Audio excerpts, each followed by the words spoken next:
Masyarakat tanah air kembali dikagetkan, tersentak dengan kabar korupsi yang lagi-lagi terjadi di Kementerian Agama.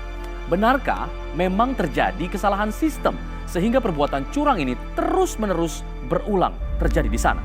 Semua kami bahas hari ini bersama sejumlah informasi lainnya. Saya Alfa Tauhid. Inilah Sorotan.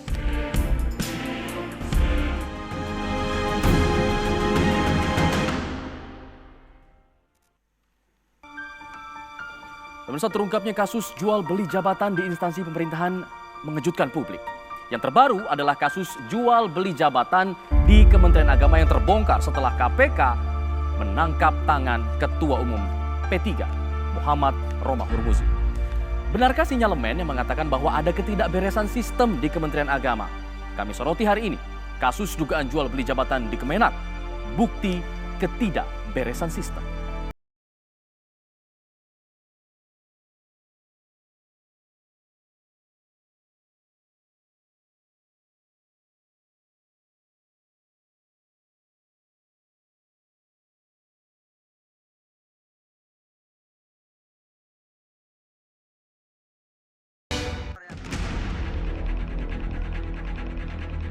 Kasus jual beli jabatan di Kementerian Agama terkuak setelah Komisi Pemberantasan Korupsi (KPK) menangkap tangan Ketua Umum Partai Persatuan Pembangunan Muhammad Romah Hurmuzi alias Romi Jumat pekan lalu. Romi disangka menerima suap dari Kepala Kantor Wilayah Kementerian Agama Jawa Timur sebesar Rp250 juta. Tak hanya itu, Romi juga diduga menerima uang Rp50 juta dari kantor wilayah Kementerian Agama Kabupaten Gresik.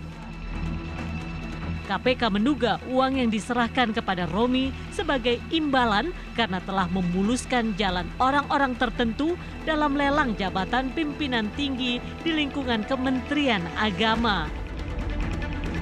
KPK pun telah menetapkan Romi dan 2 orang dari Kementerian Agama sebagai tersangka. Menurut mantan Ketua Mahkamah Konstitusi Mahfud MD, sebenarnya masih banyak kasus dugaan jual beli jabatan di jajaran Kementerian Agama. Mahfud juga menilai ada ketidakberesan sistem di sana yang harus diperbaiki sampai tuntas. Masalah jual beli jabatan melalui jabatan-jabatan yang tidak wajar. Saya akan sebut satu persatu. Untuk UIN, itu ada kasus yang sangat luar biasa.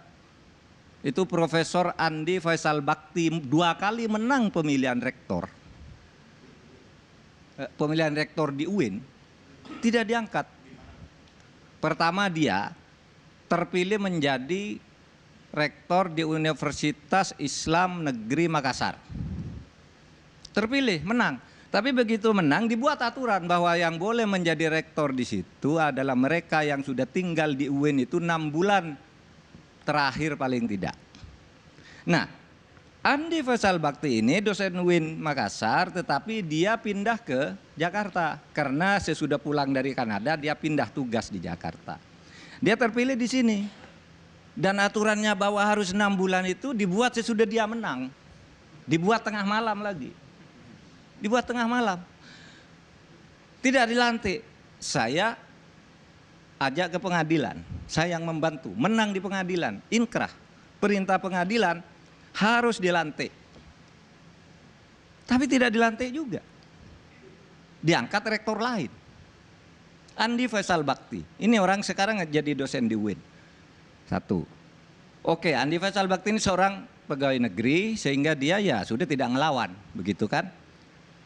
Tahun lalu dia ikut pemilihan lagi, menang lagi, tidak dilantik lagi. Di UIN Ciputat. UIN Ciputat di Jakarta nih.